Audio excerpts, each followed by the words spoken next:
It's the longest Minecraft Origins explain I've done so far. We're here with the Medieval Origins collection. This is a collection of 18 origins themed after fantasy/medieval characters and classes for your use in Minecraft. The Elf Origin, a single impact origin. Elves are intelligent, long-living residents of the forest. Their skills in archery proved useful from afar, but their frailness becomes an issue up close. The abilities: Archer. Elves are expert marksmen. They deal significantly more damage using a bow than other creatures. Your damage increases enough that with a fully charged bow, you can pretty much two-shot any form of squishy mob by guaranteeing those headshots. And again, with a bit of a missy shot, like you're not exactly great on the accuracy, you'll be able to do it in 3 shots instead, but still doing a very much more damage than what you would usually do with bows. Forest Vision. Centuries of living in the forest have given elves far better perception in the dark than most. Effectively permanent night vision. Hypersight. Elves' advanced perception allows them to keep track of an enemy for a while after hitting them, even when they aren't in view. Basically, whenever you do hit an enemy with your bow, they'll have a glowing effect added onto them for a brief period of time. Towering. Elves are substantially taller than the average human. Despite this though, they're just as skinny.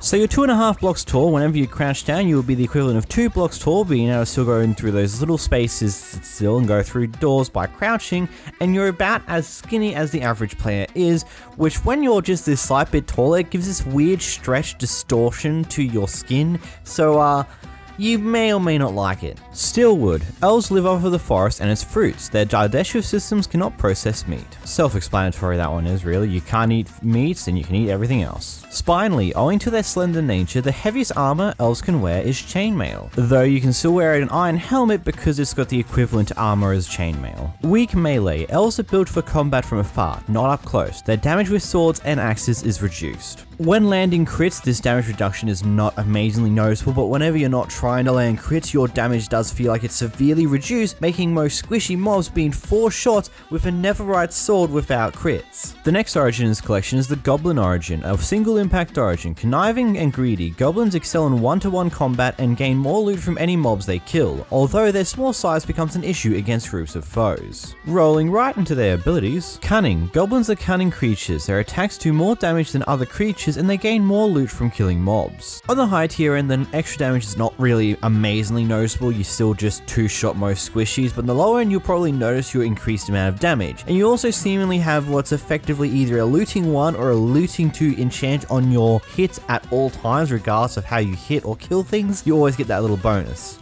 Greedy. Goblins have a naturally greedy disposition. Anything gilded gives significantly more benefit to them than it would to others. This effectively, the biggest change of this makes armor far better in comparison to iron, giving you far more armor points in comparison, not as much as diamond, and the durability is still pretty horrible, and the same goes with all the tools. The tools are slightly better, but the durability is still pretty bad. Nippy. Although short, goblins are most certainly not slow. Moderate increase to base movement speed. So you're now 1 block tall, but you're also a fair bit faster in comparison to the average Minecraft player, so it's okay really. Stunted. Goblins' poor diets and genetics prevent them from growing as tall as other creatures. This is just you being 1 block tall. Frail. Being small has its drawbacks. Goblins' max health is reduced as their small size makes them prone to damage. So you have 6 hearts now. That's 4 less than a normal 10 hearts you have. That's a pretty significant decrease in health pool because that almost is half the health of normal people. Next we have the Knight Origin. This is another single impact origin. Knights are valorous heroes who work tirelessly to protect the land. Let's move into its abilities. For honor and glory, what's a knight without his shining armor? Iron armor provides significantly more defense than it does to others. A full set of iron armor is usually worth around 15 points. With the additional 6 points that this ability gives you, your total armor pool will now be worth 21 armor points, which is more than both diamond and netherite,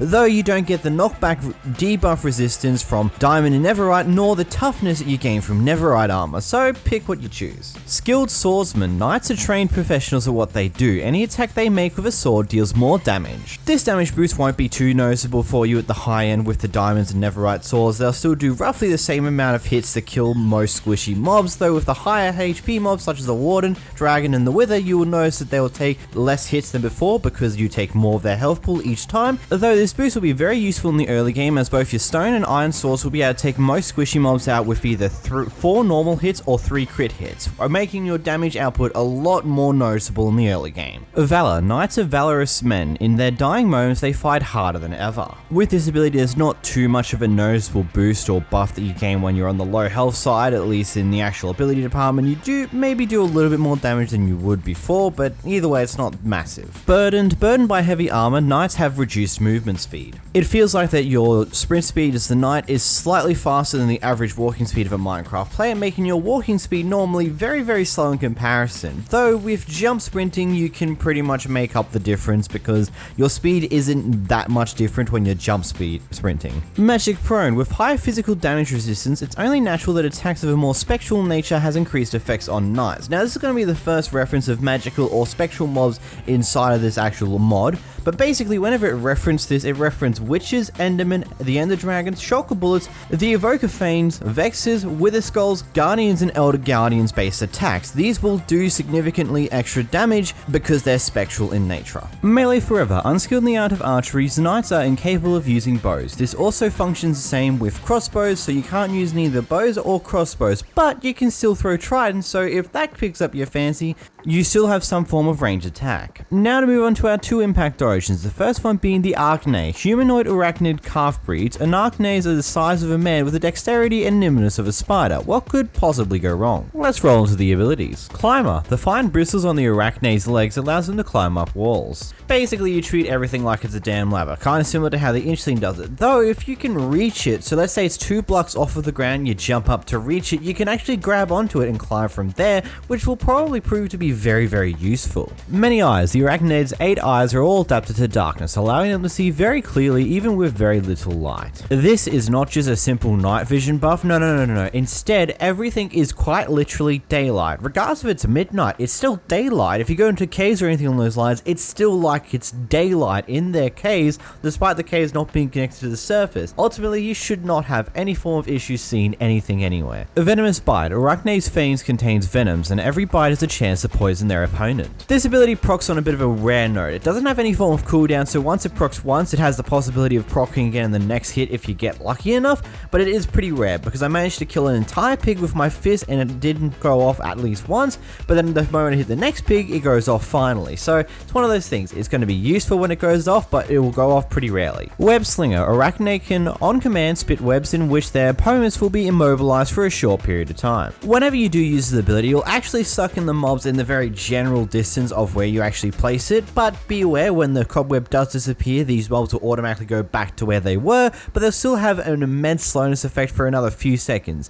The cobweb will stay for roughly around 5 seconds, then the slowness effect will stay for a further 5 seconds after that. This ability has a 30-second cooldown. Bottomless Stomach. A human-sized spider does not come without consequence. A massive amount of food is required to sustain you. Jump sprinting will be pretty harmful towards you because once you break that saturation layer, your hunger will dissipate very quickly at a very rapid pace. Brittle. The Arachne exoskeleton cannot support armor heavier than iron. You can only wear upwards of a maximum of iron armor. Anything higher than that, you cannot wear whatsoever. Fragile Exoskeleton. Your exoskeleton is vulnerable to damage. Their health is less compared to regular humans. Basically, you've only got 7 hearts instead of the usual 10. Next, we have the Banshee origin. Banshees are spirits whose cries can shatter glass and drive people to suicide. They are also seen as an omen of death in mythology. Let's move into the abilities. Ethereal. Banshees possess the ability to become intangible at will, meaning they cannot be affected by foes in the physical realm. This of course comes with a cooldown, activated with a secondary power key. Whenever you press your secondary ability, you'll be giving a max level of resistance that pretty much makes it that all damage will do absolutely nothing to you, but be aware you will take some form of knockback damage in a majority of cases that have extreme knockback, but overall it's unnoticeable except for just being tapped for some reason. Hexed. Banshees are known for their cursing prowess. Every time they are hit, there is a small chance the attacker will be consigned a fate of slow, agonizing death. You would have noticed it with the previous clip when the husk was trying to hit me and trying to cause damage and not successfully doing so. It ended up getting inflicted with some form of, I would assume, to be a wither effect, seeing as stuff like poison doesn't affect them. And ultimately, it does do enough that over time, it will most likely kill the mob kidding you. Sonic Shriek. Banshees are renowned for their supersonic cries which can cause blood vessels to burst. Press G and for a short period of time, you'll find yourself dealing far more damage than what you usually would. Basically, whenever you press your primary ability key, you'll be given Strength 6 for around 5 to 6 seconds. Very short time frame, but that is some immense strength, allowing you to one-shot most squishy enemies with middle range swords. Pretty useful. Flesh eaters. Banshees feast upon the organs of the living. Their ethereal bodies have no desire for fruit or vegetables. Basically, you can only eat meat. You only eat meat, you can't eat any other form of foods whatsoever. Iron aversion. Iron is lethal to banshees and they cannot bear to wear it. This literally just does that. You can't wear iron. You can still wear diamond and netherite are still there for you to use. You just can't wear the middle ground of iron, meaning that you'll probably be stuck without armor for a little bit longer if you don't choose to go to leather, chainmail, or gold armor in the early game. Immaterial. Being incorporeal does not come without consequence. Banshees have half the health a living person would have. Pretty self-explanatory, you only have 5 hearts. Next we have the Daemon origin. Daemons are evil servants of Satan. This gives them numerous advantages, but it can also be their downfall. Let's get into the abilities. Daemon Fire. Imbued with Satan's power, the Daemon can release a burst of Hell's energy on command, triggered with the secondary power key.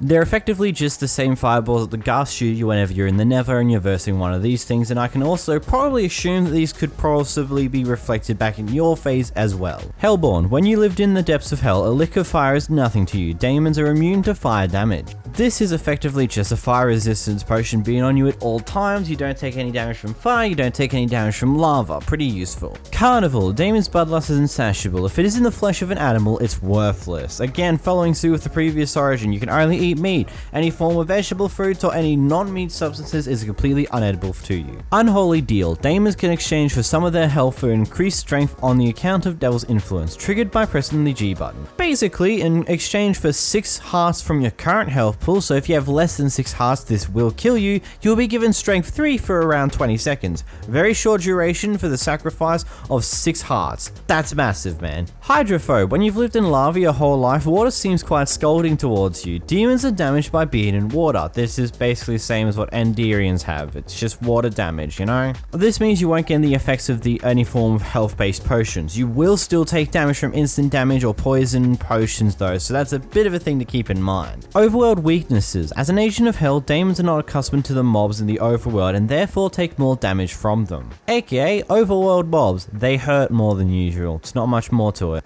Next we have the Fey origin. Beings of magic, Fays are capable far more than regular humans. Whether that is a blessing or a curse, that is for you to decide. Let's move into the abilities. Levitation. Fays are known for their ability to levitate. Press G and you'll begin to hover, aka your primary ability. So whenever you press your primary ability button, you'll be given what is effectively a permanent levitation too. You can use it to float around pretty easily, but keep in mind, you will still take fall damage if you fall all the way to ground. So in order to go back down to the ground and stop floating around, you're going to have to press your primary ability button again to disable the ability.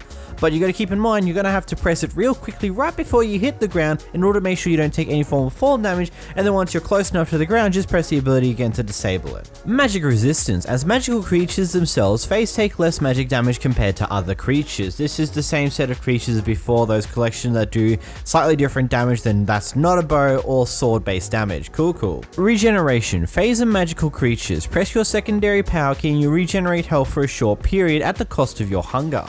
Now the way this makes itself more useful than just simply letting natural regeneration occur is by the fact that it pretty much instantaneously converts your hunger into health. Almost, as the health will quickly regenerate up to the maximum point it will for those few moments. It's got a very high regeneration for a few moments, but it does take huge chunks of your hunger, pretty much equal to the amount of health that you're currently missing, except for the last chunk of hunger. Allure. Fays are naturally alluring. Unfortunately, this means that mobs will pursue them from far away than they would other creatures. Sound good on paper, because of the distance away from you most mobs are going to be. In order for this to be something noticeably different, the AI is not going to be functioning in the first place anyway.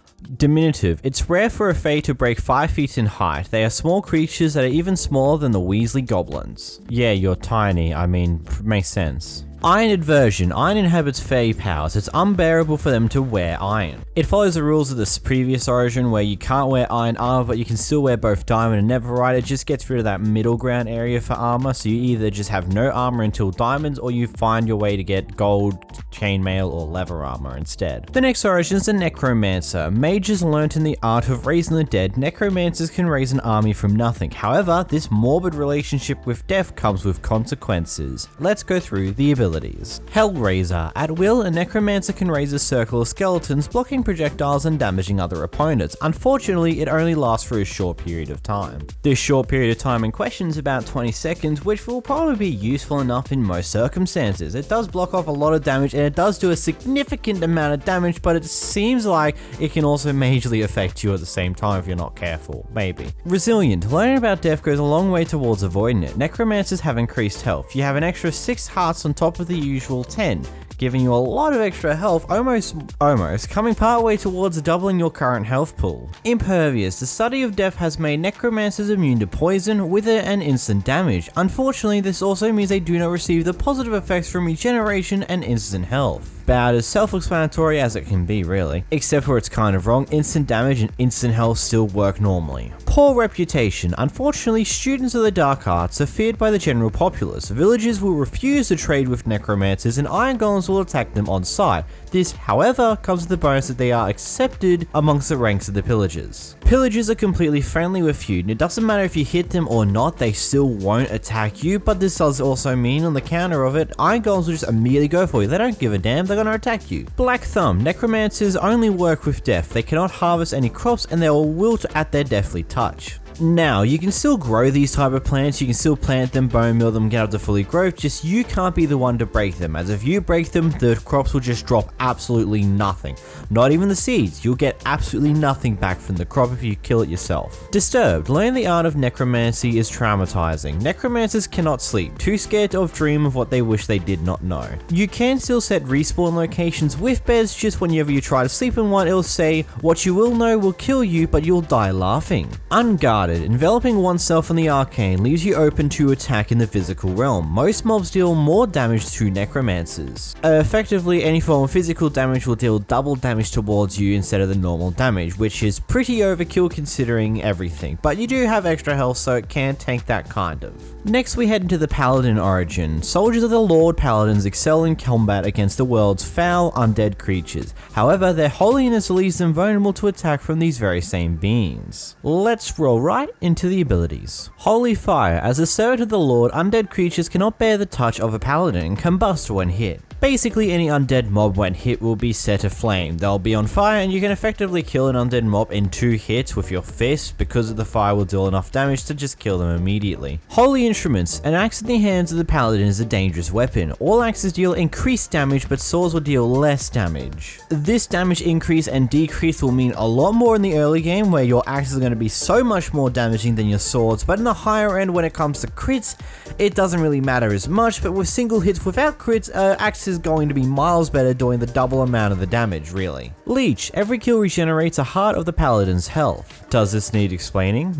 Holy Curse. As a servant of the Lords, paladins cannot bear to be in contact with impure beings such as undead mobs and take more damage from them. Same as the necromancer extra damage, it hurts. It's gonna cause you a lot of problems if you don't know how to react to being hurt by undead mobs, really. Well built. Walking around in heavy armor all day is a chore. Paladins need more food to sustain themselves. Your hunger bar will decrease at a pretty rapid pace, so you better be keeping on top of that one. Next is the Pixie origin. Agents of mischief or harbingers of good fortune. Whoever said you can't be both? Let's roll right into the abilities. Bite size. Pixies are some of the smallest creatures that roam the land, rarely reaching even the height of a regular person's knees. As the pixie, you're half a slab tall. Yeah, you're that small. Feather-footed. The pixie's small size means it's completely impossible for them to take fall damage. Pretty self-explanatory, you're immune to fall damage. Flight. Pixies are blessed with the gift of flight. With the use of the primary ability key, you'll give yourself levitation for a pretty long period of time. You can use it to float around pretty easily, and because you don't take fall damage, you don't need to worry about dying via that method. Good fortunes. Although pixies can be troublesome, they're also associated with good luck. When mining, you'll occasionally get something valuable from plain stone. This is an effect that you probably won't see affect anything very often, as in roughly around 100 blocks of digging straight down, I gained a total of 3 coal and 1 raw gold.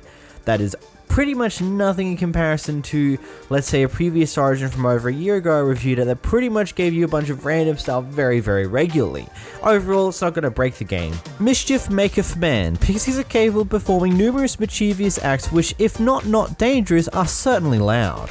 Basically, you have the ability to make fake TNT explosions. All it really does is propel you slightly forward, but it does give you the nice sound of TNT explosions. Curse of Flight, wings which allows pixies to fly prevent even the most skilled of craftsmen from creating a chestplate to accommodate them. This is just a really complicated way of saying you can't wear a chestplate. Soaked, being as small as they are, water poses a significant threat to pixies. It hampers their movement and impairs their ability to fly. This just means your levitation won't actually function when you're in water, but the moment you get to the surface of water, you'll float right back out of it and your movement isn't really decreased by much. Troublemaker, villagers know pixies by the legends of trouble they cause and will refuse to trade with them. A very self-explanatory. The next origin of which is the plagued victim. Carrier of the plague, it affects the victim's daily life yet does not kill them. Used correctly, it can be a powerful weapon against their foes. Let's run into the abilities. Foul Aura, plague carrying fleas swarm the victim. Being in the general vicinity of them is not beneficial for one's health.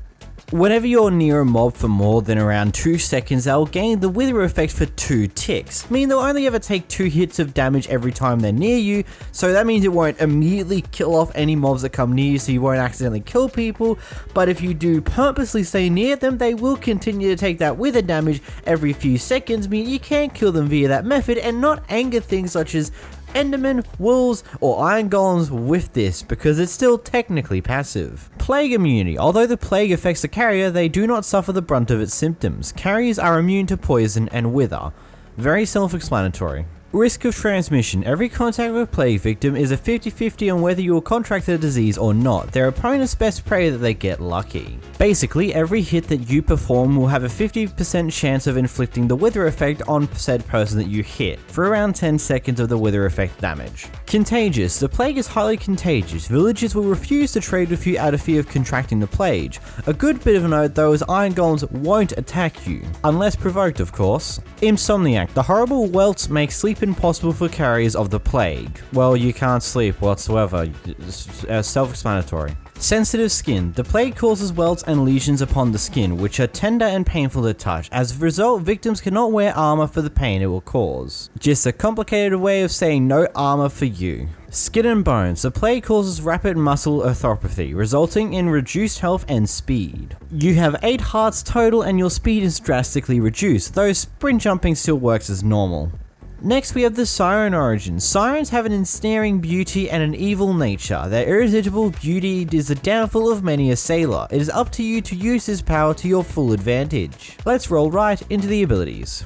Siren Song. Sirens are known for their alluring calls. Press your primary ability button to make all mobs around you neutral until you hit them. This does not apply to bosses for obvious reasons. Yes, this is very overpowered. Now, one thing to keep in mind, if you hit a single zombie, even if all of them are still neutral towards you, all of them will immediately go up against you because that's just how zombies work.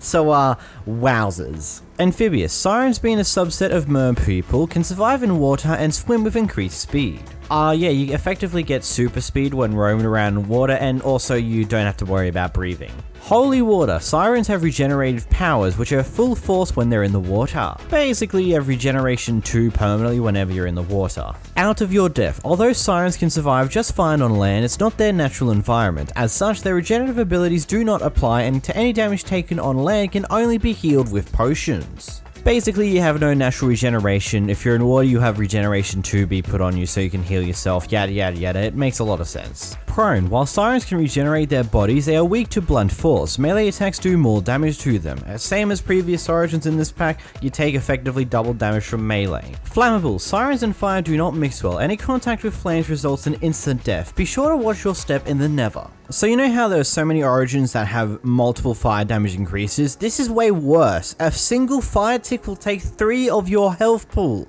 This means lava will practically insta-kill you in all scenarios, so you be very careful. Water vision. Sirens have superior underwater vision than other creatures. I mean, you have night vision underwater. What else can I say, really? Next, we have the werewolf origin. Ferocious animals or people with a misunderstood condition. A werewolf can be either. Which path will you choose? Let's roll right into the abilities. Lycanthropy, the condition which causes werewolves to turn to werewolves at night, has the effect of increasing a person's stature, strength, and health. You gain about 4 extra hearts on top of the normal health you have as a werewolf, as well as you gain strength 2 permanently at the night time. Carnivore, werewolves eat like a wolf even when not transformed. The only food they can eat is meat, exactly like multiple other origins. You can only eat meat, vegetables and fruits are completely out of the question. Silvered version, werewolves are very weak to silver. They cannot bear to wear it. Iron acts as silver. Replica ability from earlier, you can't wear iron armor whatsoever, but you can still wear diamond and netherite armor, so it's kind of just a null point. You just have to avoid the earlier armor stages.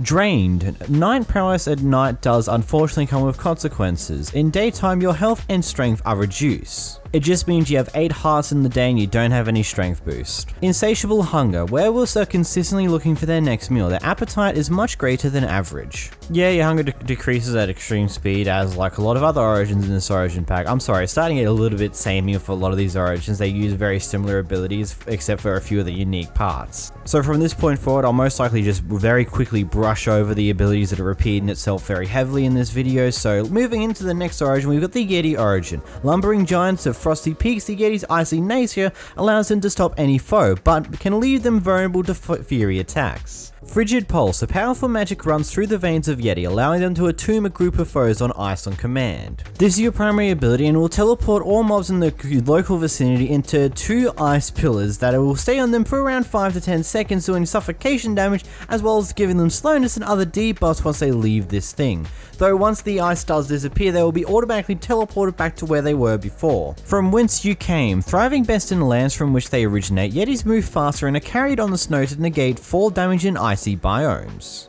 So you still take fall damage, you just take significantly less than what you would usually, and you're also a fair bit faster in snowy biomes. Frosty Breath. The frosty breath of the Yeti slows any opponents which gets close to them. I'm not quite sure how this works. In ways, they get slowness whenever you use your other ability, but they don't seem to get slowness whenever they come near you, so Titanic. Yetis have far more health than a regular human, aka you've got an extra 6 hearts on top of your usual 10. Unstoppable. Yetis are immune to the slowness effect, self-explanatory. Winter Body. Yetis are marginally taller than a regular human and significantly wider, aka you've got this weird distort on your body at all times, which is kind of hilarious. Flammable. Yetis are susceptible to fire damage due to their wintry nature. Reference the clip from the previous origin. Thick Fur. The blessing of a thick fur becomes cursed in deserts. Your movement is slowed and health is reduced to that of a normal person. You are significantly slower, but the same rule applies where your sprint jumps can still be the normal speed because they don't get affected by slowness debuffs.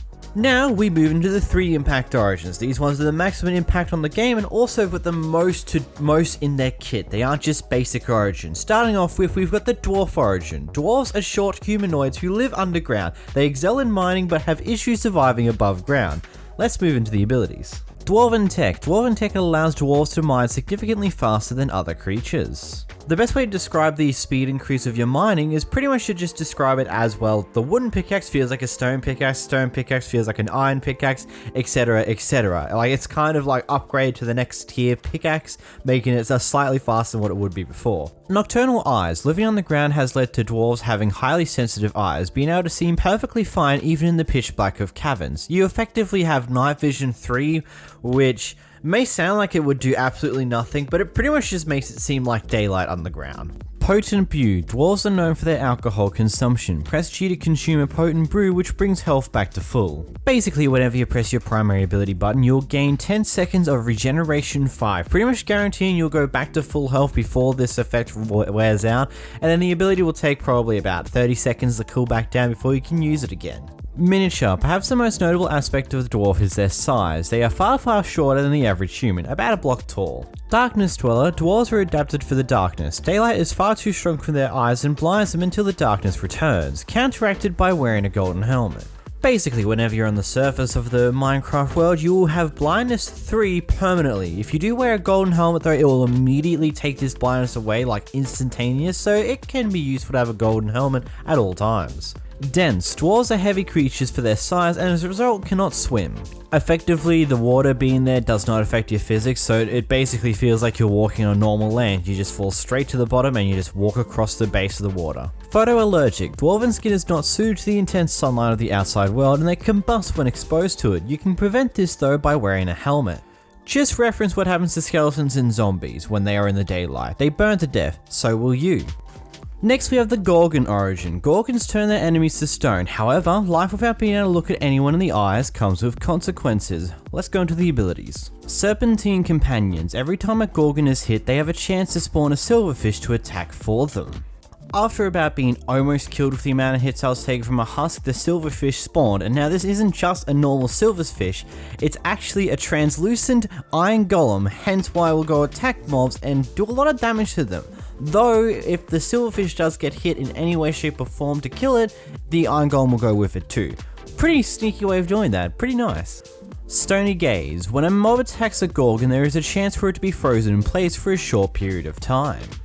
This happens far less often than the Iron Golem / Silverfish spawning, as you can see in the clip here, how we have like a million different Silverfish Iron Golems around before we have one of these guys freeze, but effectively what happens is when they freeze, their AI will just completely switch off for a few moments. They'll completely do nothing for a brief period of time and then they'll come attack you again. Super Strength. Gorgons are renowned for their supernatural strength. They deal far more base damage than any other creature. This is actually the first piece of increased damage in this entire Origin collection where you can actually notice it on the top end. Two-shotting squishy mobs with the Netherite sword without crits, and with a Netherite axe you a single shot when you do crit. Ultimately, very powerful damage increase. Hydrophobe. Gorgons take damage from water as they are fundamentally evil creatures who cannot stand the purity of water. Self-explanatory. Gorgons were cursed with being bound in the dark caves. Being outside in daylight caused them to become petrified until night. Can negate this by wearing a helmet. You'll take fire damage if you're outside in the day. Silver version. Gorgon's only real weakness is silver, Iron Axe is silver, they cannot wear silver armor. Reference to earlier origins in this video. Next, we have the Ogre origin. Large and impervious brutes, ogres are ferocious creatures of a grand stature. However, their appetite is insatiable and their stature is just as often as a hindrance as it is help. Let's go through the abilities. Charge. Ogres can charge forward, piercing through several blocks, but this drains hunger and slows the ogre for a short while afterwards.